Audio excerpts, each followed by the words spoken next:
ओम श्री परम आत्मने नमः।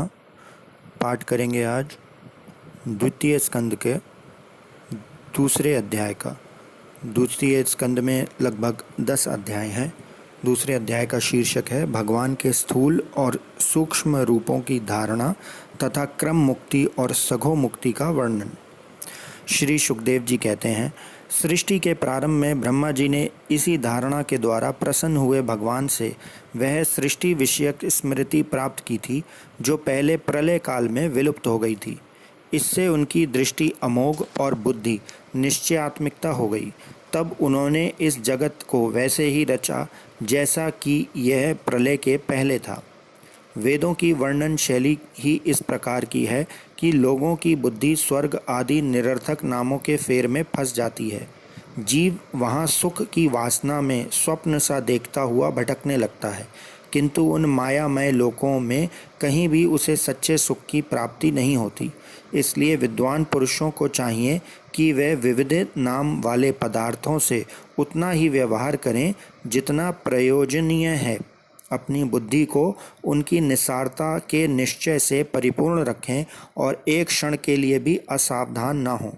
यदि संसार के पदार्थ प्रारब्धवश बिना परिश्रम यूं ही मिल जाएं, तब उनके उपार्जन का परिश्रम व्यर्थ समझकर उनके लिए कोई प्रयत्न न करें।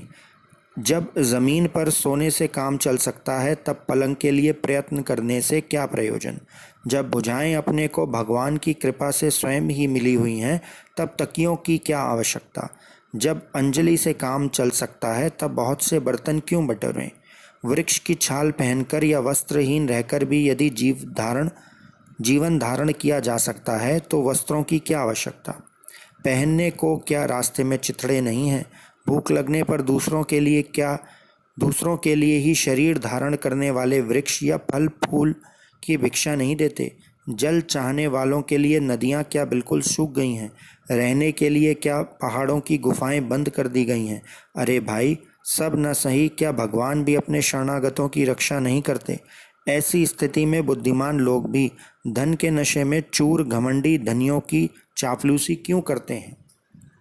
इस प्रकार विरक्त हो जाने पर अपने हृदय में नित्य विराजमान स्वतः सिद्ध आत्मस्वरूप परम प्रियतम परम सत्य जो अनंत भगवान हैं, बड़े प्रेम और आनंद से दृढ़ निश्चय करके उन्हीं का भजन करें, क्योंकि उनके भजन से जन्म मृत्यु के चक्कर में डालने वाले अज्ञान का नाश हो जाता है। पशुओं की बात तो अलग है, परंतु मनुष्यों में भला ऐसा कौन है जो लोगों को इस संसार रूपी वैतरणी नदी में गिरकर अपने कर्मजन्य दुखों को भोगते हुए देखकर भी भगवान का मंगलमय चिंतन नहीं करेगा।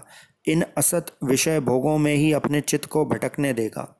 कोई साधक अपने शरीर के भीतर हृदय आकाश में विराजमान भगवान के प्रादेश मात्र स्वरूप की धारणा करते हैं। वे ऐसा ध्यान करते हैं कि भगवान की 4 भुजाओं में शंख चक्र गदा और पद्म है। उनके मुख पर प्रसन्नता झलक रही है। कमल के समान विशाल और कोमल नेत्र हैं। कदम्ब के पुष्प की केसर के समान पीला वस्त्र धारण किए हुए हैं। भुजाओं में श्रेष्ठ रत्नों से जड़े हुए सोने के बाजूबंद शोभायमान हैं। सिर पर बड़ा ही सुंदर मुकुट और कानों में कुंडल है, जिनमें जड़े हुए बहुमूल्य रत्न जगमगा रहे हैं। उनके चरण कमल योगेश्वरों के खिले हुए हृदय कमल की कर्णिका पर विराजित हैं। उनके हृदय पर श्रीवत्स का चिन्ह है। एक सुनहरी रेखा है। गले में कौस्तुभ मणि लटक रही है। वक्ष स्थल कभी न कुम्हलाने वाली वनमाला से घिरा हुआ है। वे कमर में करघनी, अंगुलियों में बहुमूल्य अंगूठी, चरणों में नुपुर और हाथों में कंगन आदि आभूषण धारण किए हुए हैं। उनके बालों की लटें बहुत चिकनी, निर्मल, घुंघराली और नीली हैं। उनका मुख कमल मंद मंद मुस्कान से खिल रहा है। लीलापूर्ण उन्मुक्त हास्य और चितवन से शोभायमान बाहों के द्वारों पे वे भक्तजनों पर अनंत अनुग्रह की वर्षा कर रहे हैं। जब तक मन इस धारणा के द्वारा स्थिर न हो जाए, तब तक बार बार इन चिंतन स्वरूप भगवान को देखते रहने की चेष्टा करनी चाहिए।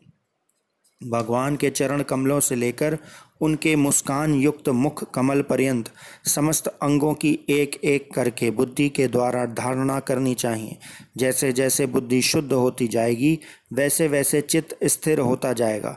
जब एक अंग का ध्यान ठीक ठीक होने लगे, तब उसे छोड़कर दूसरे अंग का ध्यान करना चाहिए। विश्वेश्वर भगवान दृश्य नहीं दृष्टा हैं। सगुण निर्गुण सब कुछ इन्हीं का स्वरूप है।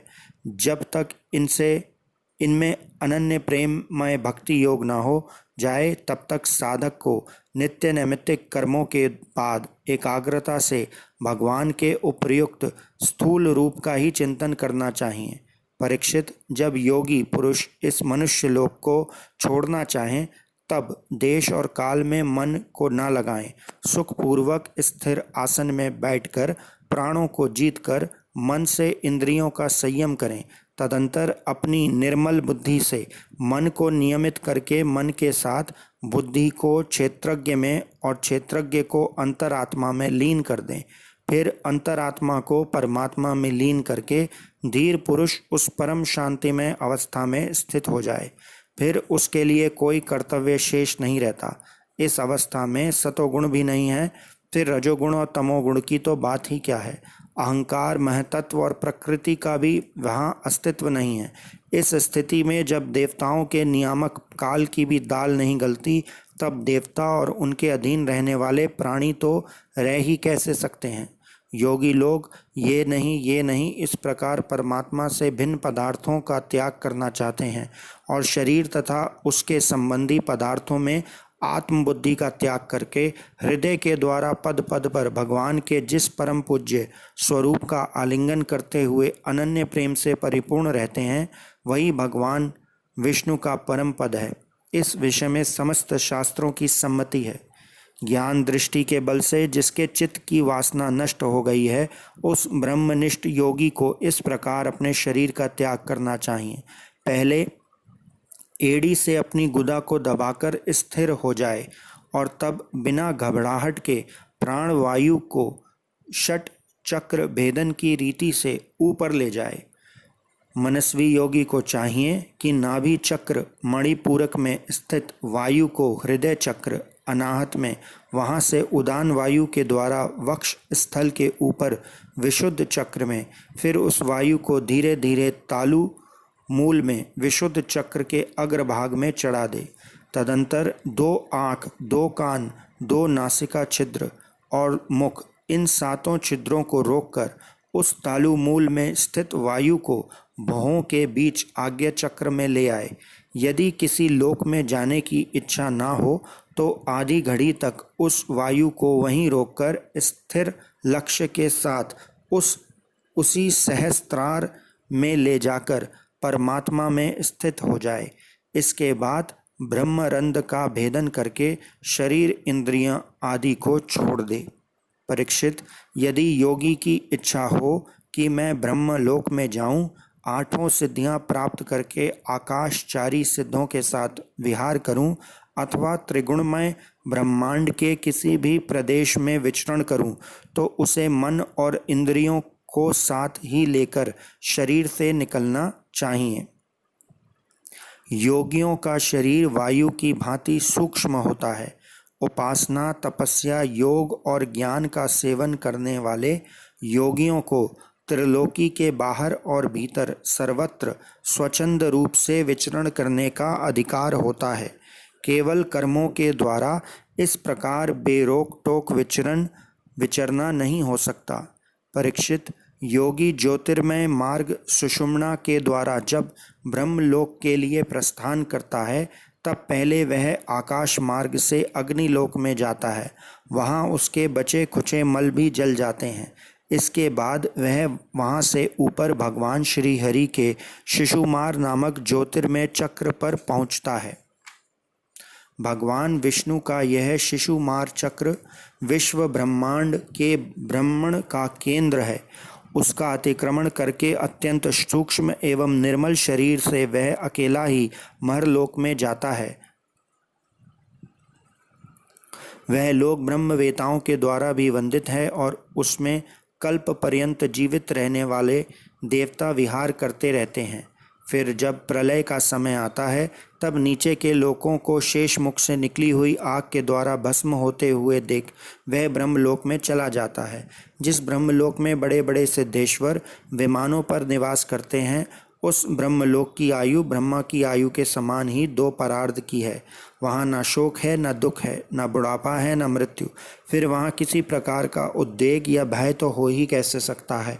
वहाँ यदि दुख है तो केवल एक बात का, वह यही कि इस परम पद को ना जानने वाले लोगों के जन्म मृत्युमय अत्यंत घोर संकटों को देखकर दयावश वहाँ के लोगों के मन में बड़ी व्यथा होती है।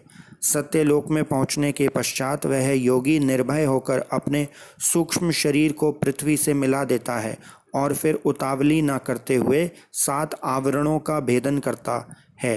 पृथ्वी रूप से जल को और जल रूप से अग्निमय आवरणों को प्राप्त होकर वह ज्योतिर्रूप से वायु रूप आवरण में आ जाता है और वहाँ से समय पर ब्रह्मा की अनंतता का बोध कराने वाले आकाश रूप आवरण को प्राप्त करता है। इस प्रकार स्थूल आवरणों को पार करते समय उसकी इंद्रियां भी अपने सूक्ष्म अधिष्ठान में लीन होती जाती हैं। घ्राणेन्द्रिय गंधन मात्रा में, रसना रसन मात्रा में, नेत्र रूप तन मात्रा में, त्वचा स्पर्श तन मात्रा में, श्रोत शब्द तन मात्रा में और कर्म इंद्रियां अपनी अपनी क्रिया शक्ति में मिलकर अपने अपने सूक्ष्म स्वरूप को प्राप्त हो जाती हैं। इस प्रकार योगी पंचभूतों के स्थूल सूक्ष्म आवरणों को पार करके अहंकार में प्रवेश करता है। वहाँ सूक्ष्म भूतों को तामस अहंकार में, इंद्रियों को राजस अहंकार में तथा मन और इंद्रियों के अधिष्ठाता देवताओं को सात्विक अहंकार में लीन कर देता है। इसके बाद अहंकार के सहित लय रूपी गति के द्वारा महतत्व में प्रवेश करके अंत में समस्त गुणों के लय स्थान प्रकृति रूप आवरण में जा मिलता है। परीक्षित, महाप्रलय के समय प्रकृति रूप आवरण का भी लय हो जाने पर वह योगी स्वयं आनंद स्वरूप होकर अपने उस निरावरण रूप में आनंद स्वरूप शांत परमात्मा को प्राप्त हो जाता है। जिसे इस भगवन्मयी गति को प्राप्त हो जाती है उसे फिर इस संसार में नहीं आना पड़ता। परीक्षित, तुमने जो पूछा था उसके उत्तर में मैंने वेदोक्त द्विविधि सनातन मार्ग, सघो मुक्ति और क्रम मुक्ति का तुमसे वर्णन किया है। पहले ब्रह्मा जी ने भगवान वासुदेव की आराधना करके उनसे जब प्रश्न किया था तब उन्होंने उत्तर में इन्हीं दोनों मार्गों की बात ब्रह्मा जी से कही थी। संसार चक्र में पड़े हुए मनुष्य के लिए जिस साधन के द्वारा उसे भगवान श्री कृष्ण की अनन्य प्रेममयी भक्ति प्राप्त हो जाए, उसके अतिरिक्त और कोई भी कल्याणकारी मार्ग नहीं है। भगवान ब्रह्मा ने एकाग्रचित्त से सारे वेदों का 3 बार अनुशीलन करके अपनी बुद्धि से यही निश्चय किया कि जिससे सर्वात्मा भगवान श्री कृष्ण के प्रति अनन्य प्रेम प्राप्त हो, वही सर्वश्रेष्ठ धर्म है। समस्त चर अचर प्राणियों में अनेक आत्म रूप से भगवान श्री कृष्ण ही लक्षित होते हैं, क्योंकि ये बुद्धि आदि दृश्य पदार्थ उनका अनुमान कराने वाले लक्षण हैं। वे इन सबके साक्षी एकमात्र दृष्टा हैं। परीक्षित, इसलिए मनुष्यों को चाहिए कि सब समय और सभी स्थितियों में अपनी संपूर्ण शक्ति से भगवान श्री हरि का ही श्रवण, कीर्तन और स्मरण करे। राजन, संत पुरुष आत्मस्वरूप भगवान की कथा का मधुर अमृत बांटते ही रहते हैं। जो अपने कान के दोनों में भर भर कर उनका पान करते हैं, उनके हृदय से विषयों का विषैला प्रभाव जाता रहता है, वह शुद्ध हो जाता है और भगवान श्री कृष्ण के चरण कमलों की सन्निधि प्राप्त कर लेते हैं। इति श्रीमद्भागवते महापुराणे परमहंस्यां साहित्यां द्वितीय स्कंदे पुरुष संस्थावर्णनम नाम 2वां अध्याय। कृपया चैनल को सब्सक्राइब करें ताकि हम इस प्रकार के और वीडियोस बनाते रहें। श्री कृष्ण गोविंद हरे मुरारे, हे नाथ नारायण वासुदेवा। श्री कृष्ण गोविंद हरे मुरारे, हे नाथ नारायण वासुदेवा।